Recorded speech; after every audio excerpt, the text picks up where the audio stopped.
Welcome to Dyslexia Journey with Sonia and Nick. This is the show where we discuss topics related to supporting the dyslexic child in your life. And today our title is You Don't Know What You Don't Know.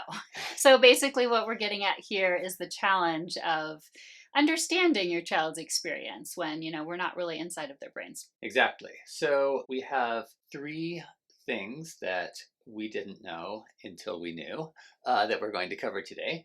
The first is something that I think can happen maybe early on in your journey of dyslexia with your dyslexic child, which is how much, even from an early age, the child with dyslexia is using various compensation measures.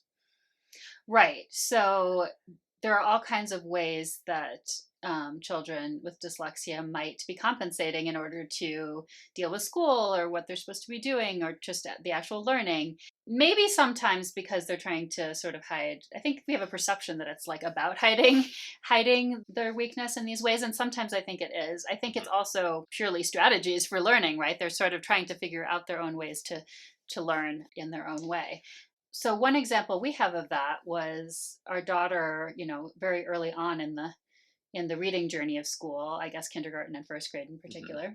Yeah, so our daughter, I think in first grade, I think she was preparing to read a book aloud in class. And we didn't realize until later that she had actually memorized the book. And I think this is fairly common among children with dyslexia. And it's just something, dyslexia wasn't even on our radar yet at that time. This was several years before she was actually diagnosed. And so we really, we'd read the book to her a few times, and I think often one compensatory measure that dyslexic children do is their sort of oral comprehension and their memory really picks up the slack. And so it will be different for everyone. It will be, of course, depending on their other strengths. Yeah, and so in her case, and I think this is true for a fair number of people with dyslexia, they can actually memorize a short picture book like that after just a few readings. In that case, of course, you have the pictures as a visual cue too.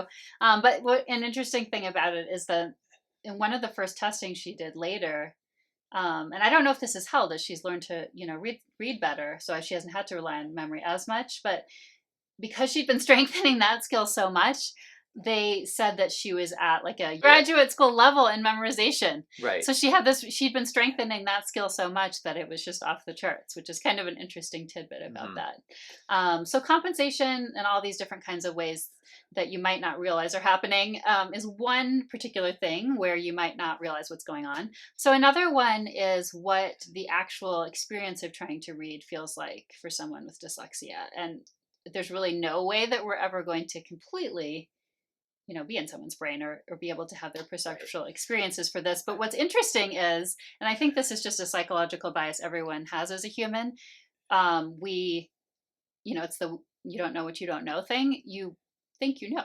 Just because we make assumptions based on, even knowing that it's different, we make assumptions based on what we think it might be like. Right, or even knowing that I don't have dyslexia, but my daughter does, and knowing that that reading feels different to her, I still have a hard time really conceptualizing how different that is, right? Mm-hmm. So if she's reading along or something, I'll say it's just the next line, and it doesn't. It's really hard for me still to put myself in her shoes. And for me, because I often work on some of the more, English type activities with her, I remember there was a time, not even that long ago, I can't remember if it was a year or two ago, when I felt frustrated because I felt like she was jumping ahead, I think it was. And then she just said to me, I just saw that part already because I'm seeing the whole page at the whole time at the same time. Right. And even though I had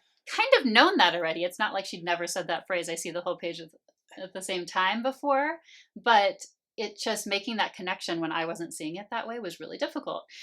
So it's important to sort of almost keep a sense of humility about it, I guess, if we can, or just remembering that we don't know a lot of things and trying to, which is, again, like we're sort of fighting our natural impulse there. So we have to give ourselves some grace about it. But that is one thing to consider. Right. And the third, you don't know what you don't know for today is continuing with the theme of humility is something that I also kind of just I feel kind of chagrined now that it didn't occur to me, and maybe this will be obvious to those of you out there watching and listening. But one effect of having dyslexia is that copying problems out of a book, like a math problem or something like that, is can be much more error prone than for someone without dyslexia. And so uh, our daughter often asks us to, when she's doing, say, math problems, to like read the problem to her and then she'll write it down or something like that. And I didn't realize for the longest time that that's because sometimes if she's just doing that on her own, she'll just copy the wrong problem and then do the whole wrong problem and then check the answer in the back of the book in the case of a math book, and it's totally wrong. And then maybe I'll come and check her work and say, well, that looks right to me, like it must be wrong, and maybe the book's has a mistake, and then I'll realize, oh wait, like you actually did the wrong problem because it was the one right below the one that you were supposed to do, and maybe you even started sometimes even I've seen her start to copy the correct problem and then sort of jump to the problem below, and then it's maybe a mishmash. And it took me an embarrassingly long time to realize that that was another effect of the dyslexia. Well, and I think it's really easy to also, because when you're saying that, I can't think of a specific example for me, but I know that a lot of the times, you wonder, is it the confidence thing? Should I just be encouraging them to do it on their own? I mean, because Right. there's all these other emotional and other factors as well.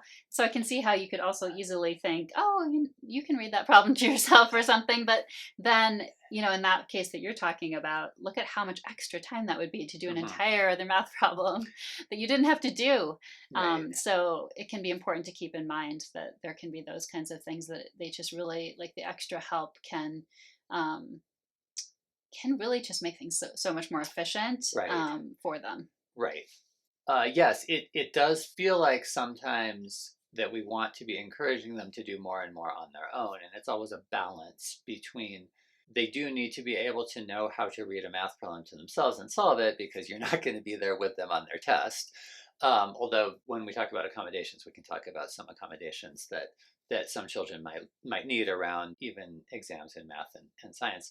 But that aside, it is tempting sometimes to say, well, you should get practice reading that to yourself. But really, you need to think about what your problem you're trying to solve, and if they really just need to get through their homework, you don't want them to do twice as much work because they wrote down the wrong problem.